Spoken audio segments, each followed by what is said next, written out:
Շատ անվտանգ եւ անվնաս ձևով ներկայացվեց ձեր կենսագրության մի հատվածը, հետո մենք պարոն Մանուկյանի շնորհիվ ունեցանք նաեւ դրա ավելի թարմացված տարբերակը եւ այդ կենսագրության մեջ կար, որ դուք մի քանի անգամ մի քանի գումարումների ազգային ժողովի падգամավոր եք ընտրվել, այդ թվում 2018 թվականին եւ նաեւ հիմա 2026 թվականին։ Ես օրինակ չեմ հարցնում, թե դուք ինչ զգացողություններ եք ունեցել 2018 թվականին ընտրություններից հետո, որովհետև վստահ եմ եղել, որ համոզված եք եղել, որ մարդիկ գնացել են, քվեարկել են ելք դաշինքի օգտին, որովհետև այն ժամանակվա հասարակական տրամադրությունները ոնց որ հուշում էին, որ կարար նման բան լիներ այդ պահին։ Ինձ հետաքրքիր է, թե դուք ինչ զգացողություններ եք ունեցել 2026 թվականի հունիսի 7-ի լույս 8-ի գիշերը, երբ որ գիշերը ժամը 2-ին падգամավորի տեխնացու Նիկոլ Փաշինյանը թիմակիցների հետ շատ անտրամադիր, ես նայում եմ հիմա այդ լուսանկարը, կադրում դուք չկաք, բայց վստահ եմ, որ դուք ընդեղ եք եղել, Ընդեղ էի, կողքից ուղղակի։ Հա, վստահ եմ, որ ընդեղ եղած կլնեք, որովհետև հնարավոր չէ ընդեղ չլնեք, բայց ով որ կա շատ տխուր, թախծոտ, տես մի տեսակ ճլորած, եւ չեմ կարծում, որ դա միայն գիշերվա ու ժամով է պայմանավորված, բայց ասենք պարզա, որովհետև ընդհանրապես ամփոփվել այդ պահին ընտրությունների արդյունքներին մոտ, եթե չեմ սխալվում, 20 թե 30%, հիմնականում փոքր գյուղական բնակավայրի դեռ չի ամփոփվել խոշոր քաղաքներ, այդ թվում Երևան, Գյումրի, Վանաձոր, որտեղ սոցհարցումներով դուք ակնհայտ ավելի թույլ էր ձեր դիրքերը, եւ համակարգ հռչակվում է այդ ուժը հաղթող։ Օրինակ ես ուզում եմ իմանամ այդ իշխանազավթման այդ պահին է ձեր զգացողությունները ինչպիսին է եղել եւ դրանք ոնց կհարաբերեք դուք ասենք օրինակ 2018 թվականի ձեր զգացողությունների հետ։ Պարոն Ղազարյան, ես կարծում եմ, որ դուք այնուամենայնիվ նույնիսկ սովորական օրերին գիշերը ժամը 2-ին չեք ունենում այնքան կայտար տրամադրություն,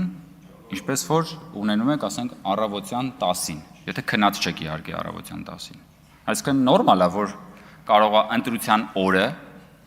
որ բոլորն էլ բավական ինտենսիվ աշխատել են, ինչ որ process-ի մեջ են եղել, հարված են եղել եւ այլն, եւ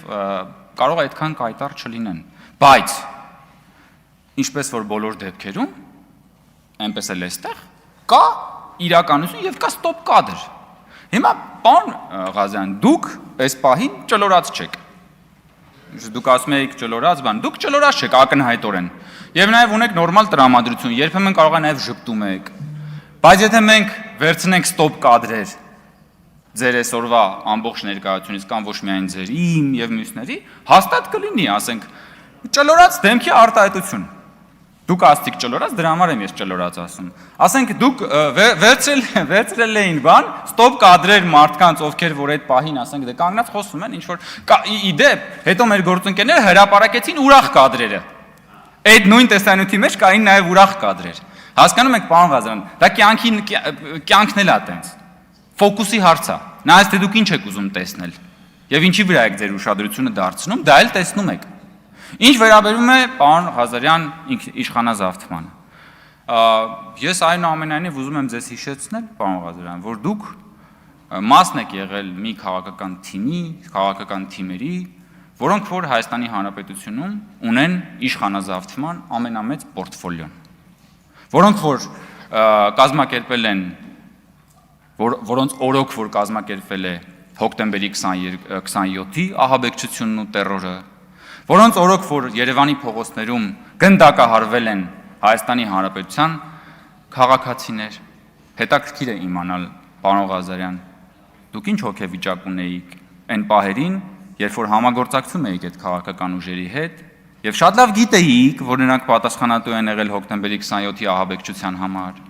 շատ լավ գիտեիք, որ նրանց ձեռքերը արյունոտ է Հայաստանի Հանրապետության 10 քաղաքացիների արյունով, շատ լավ գիտեիք, որ նրանք զբաղվել են համակարգված թալանով տասնամյակներ շարունակ, շատ հետաքրքիր է, պարոն Ղազարյան, թե դուք ինչ զգացողություններ ունեիք այդ ժամանակներում, ինչպես նաև հիմա։ Եթե արձագանքի ժամանակ կիսվեք մեզ հետ, ես երախտապարտ կլինեմ։ Արձագանք։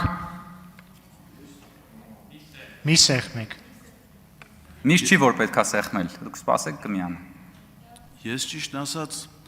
այդ կադրում գտնվող մարդկանց վիճակը նկարագրելուց մի քանի հոմանիշներ գործածեցի, չգիտեմ թե ինչի ձեզ ավելի հոգեհարազատ թված ճլորացը, բայց ես մի քանի հոմանիշ։ Ձեզ նայելով, բայց ինձ խնդրում եմ մի արձագանքեք։ Ինձ ավելի հետաքրքիր էր պատասխանի երկրորդ մասը, բովանդակությունը,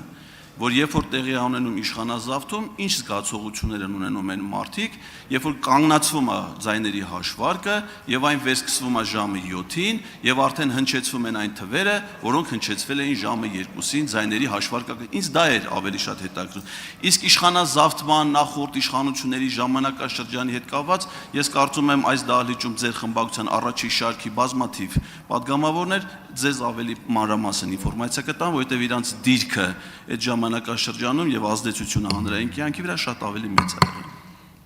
Պարոն Ղազարյան, ես նորից նշում եմ, որ եթե դուք վերցնեք, խնդրում եմ, վերցրեք այդ օրվա այդ ճեպազրույցի ասուլիսի ամբողջական տեսանյութը, նայեք եւ այդ տեսանյութը նայելուց հետո, եթե դուք իսկապես ազնիվ եւ անկեղծ գտնվեք, եկեք այդ նույն հարցը ինձ տվեք։